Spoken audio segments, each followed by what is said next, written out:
আমি আজ হাঁটতে হাঁটতে যেন রঙের ক্যানভাসের মধ্যে চলে এসেছি। যতদূর চোখ যায় শুধু ফুল আর ফুল, আর তারা সবাই কথা বলে উঠছে বসন্তের আগমনী সুরে। এটি ইউরোপের ছোট্ট দেশ নেদারল্যান্ডের সবচেয়ে সুন্দর ফুলের বাগান কোকেনহফ।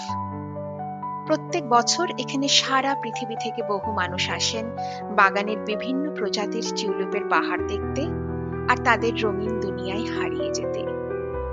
পর্যটকদের ফেসবুক পোস্ট বা ইনস্টাগ্রাম রিলসে আপনারা হয়তো এই বাগানের ছবি বহুবার দেখেছেন। আজ আমি হাঁটতে হাঁটতে ভাবছিলাম, এই যে ফুলের সাগর, এর গল্প কোথা থেকে শুরু হলো? কিভাবে পাহাড়ের খাঁজে জন্ম নেওয়া এক ফুল আজ বিশ্বজুড়ে বসন্তের প্রতীক হয়ে উঠল?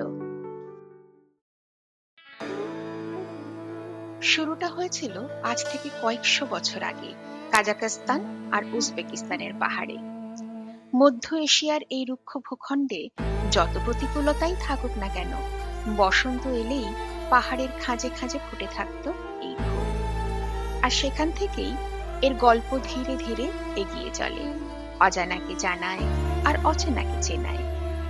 সেই যুগের যাযাবর ও সেখানকার বাসিন্দাদের কাছে এই ফুলটি ছিল রুক্ষ জমিতে সমস্ত প্রতিকূলতার মধ্যে টিকে থাকার প্রতীক, ছিল রং, সৌন্দর্য আর জীবনের প্রতিচ্ছবি। ১৬শ শতকে অটোমান সাম্রাজ্য কাজাকিস্তানের একটা অংশ দখল করে নেয়। এই সাম্রাজ্যের শাসক ছিলেন সুলতান সুলেমান প্রথম। কাজাকিস্তানের পাহাড়ি অঞ্চলে যখন টিউলিপ আবিষ্কৃত হয়, তখন অটোমানরা এর সৌন্দর্যে মুগ্ধ হয়ে পড়েন। তারা তখন কিছু টিউলিপ এনে বর্তমান তুরস্কের অভিজাতদের বাগানে রোপণ করেন। সেই সময় কনস্টান্টিনোপল বা আজকের ইস্তানবুল ছিল পৃথিবীর অন্যতম সুন্দর নগরী, বাণিজ্য ও সংস্কৃতির এক গুরুত্বপূর্ণ কেন্দ্র। শহরের বাগানগুলো ছিল ফুলে ফুলে সজ্জিত, যেখানে দূর দূরান্ত থেকে মানুষ ফুল দেখতে আসতেন। প্রতি বছর টিউলিপ ফুটলে সুলতানের পক্ষ থেকে আয়োজিত হতো বিশাল উৎসব। টিউলিপ তখন শুধু ফুল ছিল না, হয়ে উঠেছিল ক্ষমতা আর ঐশ্বর্যের প্রতীক। এই অর্থেই অটোমান সুলতানরা তাদের পাগড়িতে টিউলিপের চিহ্ন ধারণ করতেন। মজার বিষয় হলো, টিউলিপের আকৃতি তৎকালীন পাগড়ির মতো হওয়ায় এর নাম রাখা হয় ফার্সি শব্দ তুলিপান থেকে, যার অর্থই হলো পাগড়ি। তারপর কাহিনী ঘুরে যায় ইউরোপে। ১৭শ শতকের আমস্টারডাম আর হল্যান্ডে তখন চলছে সুবর্ণ যুগ, যাকে আমরা চিনি ডাচ গোল্ডেন এজ নামে। এই সুবর্ণ যুগ ছিল ডাচ ইতিহাসের এমন এক অধ্যায় যা বিস্তৃত হয়েছিল প্রায় ১৭শ শতক জুড়ে।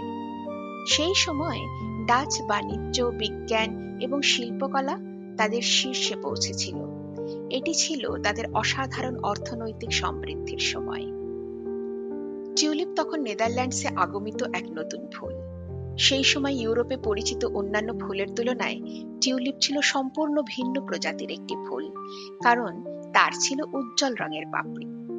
বাজারে সৃষ্টি হলো অজস্র নতুন প্রজাতির টিউলিপের সমাহার।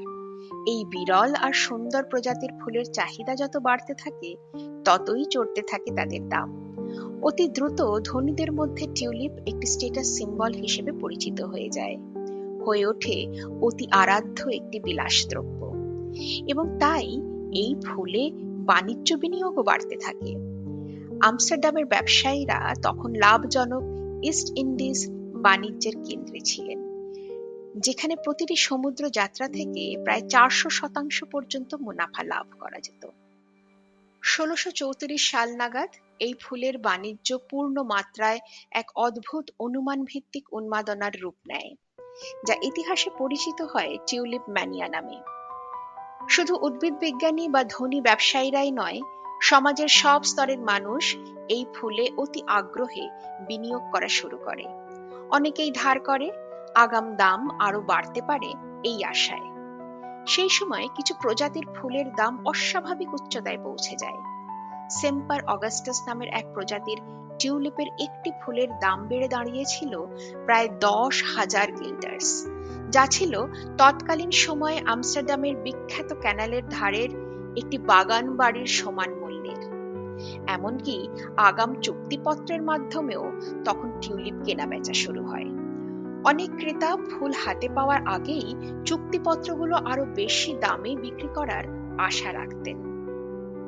কিন্তু ১৬৩৭ সালের ফেব্রুয়ারিতে এই কৃত্রিম বুদ্বুদটি ফেটে যায়, আর তাসের ঘরের মতোই ধসে পড়ে টিউলিপের বাজার। দাম তলানিতে এসে ঠেকতেই প্রচুর ব্যবসায়ীরা চাপা পড়ে যায় বিশাল অঙ্কের ঋণের বোঝায়। ভেঙে যায় বহু মানুষের স্বপ্ন। তবুও ডাচদের টিউলিপের প্রতি ভালোবাসা শেষ হয়নি, কারণ ততদিনে মানুষের সংস্কৃতি আর সত্তায় মিশে গিয়েছিল এই ফুল। তারপর যুগের পর যুগ কেটে যায়। অজানাকে জয় করে আজ নেদারল্যান্ডস বিশ্বের ফুলের রাজধানী। আজ এখানে বছরে চাষ হয় ৪ বিলিয়নেরও বেশি টিউলিপ।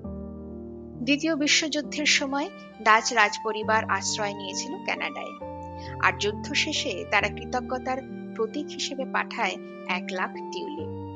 আর সেখান থেকেই শুরু হয় আজকের বিশ্ববিখ্যাত কানাডা টিউলিপ ফেস্টিভ্যাল। যে ফুলের যাত্রা শুরু হয়েছিল পাহাড়ের খাঁজ থেকে, আজ তা সারা বিশ্বের ফুলের বাজার কাঁপিয়ে দিচ্ছে। বছরে শুধু নেদারল্যান্ডস থেকেই রপ্তানি হয় ২ বিলিয়নেরও বেশি টিউলিপ, আর এর আর্থিক মূল্য দাঁড়ায় প্রায় ১.৬ বিলিয়ন ইউরোরও বেশি। কালের স্রোতে প্রতিটি তুষার আর খরাকে অতিক্রম করে আজ টিউলিপ হয়ে উঠেছে ইতিহাসের প্রতিধ্বনি, সংস্কৃতির সেতু বন্ধন আর প্রকৃতির অমর ক্যানভাস। আজকের ভিডিওটা আপনাদের কেমন লাগলো কমেন্টে অতি অবশ্যই লিখে জানাবেন। আর যদি ভালো লেগে থাকে তাহলে লাইক, শেয়ার এবং সাবস্ক্রাইব করে নেবেন। আজকের মতো বিদায়, নমস্কার।